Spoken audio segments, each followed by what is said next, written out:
Hello, dear students. This is Teacher Elena, and welcome to my e-class in Bites, a channel dedicated to educate, to explore, and to empower. Sa videong ito, mag-share ako ng mga tips kung paano ka makakasurvive on this new normal class. Siguro yung iba sa inyo nagsisimula na sa kanilang mga classes online or offline, yung iba naman abangers pa din sa pagbubukas ng klase. Nevertheless, ang mga tips na ito ay matutulungan kang harapin ang mga challenges ng new normal class ngayong school year na ito. Ready ka na ba?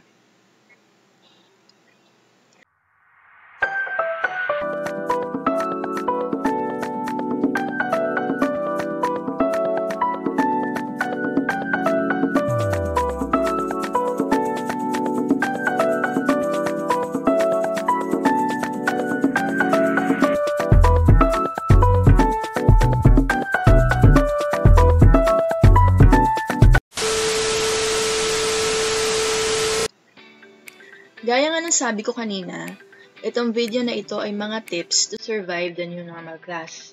At composed ito ng acronym na Study Hard.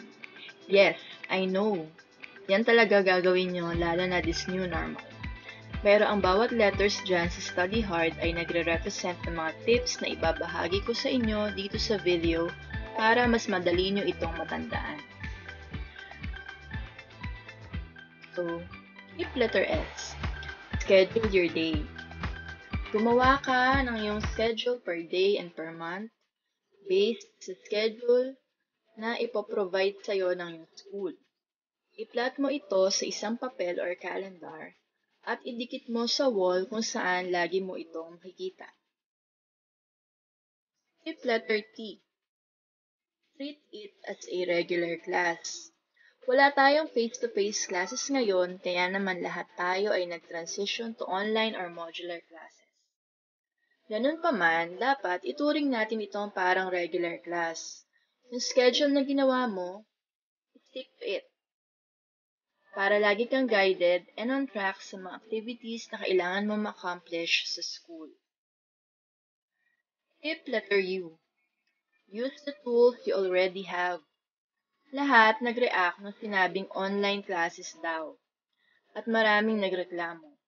Pero sa totoo lang, flexible learning ang gagawin lahat halos ng schools. Di mo kailangan pilitin bumili ng mga gadgets o devices. Kailangan mo lang makipag-compromise at sabihin sa iyong teachers kung ano ang kakayanan mo.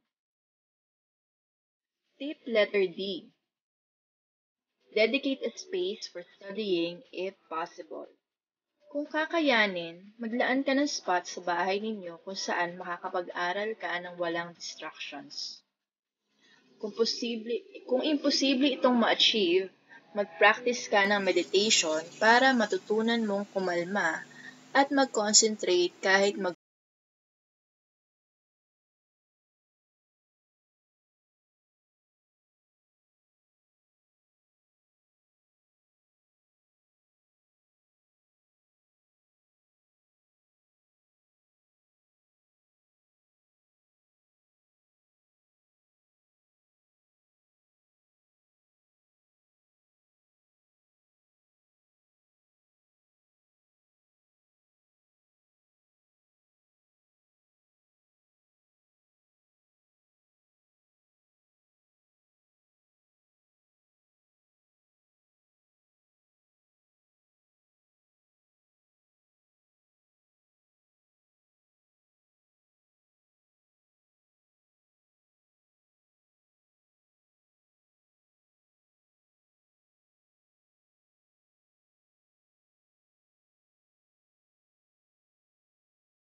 hard.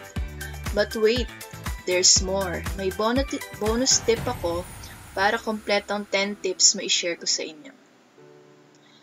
Tip letter S, self-discipline is the key. Gaya nga ng sinabi ko, you are in charge. At mapagtatagumpayan mo ito kung may disiplina ka sa sarili. I-motivate mo ang sarili na mag-aral dahil sino ba ang makikinabang nito sa bandang huli? Ikaw din naman, di ba?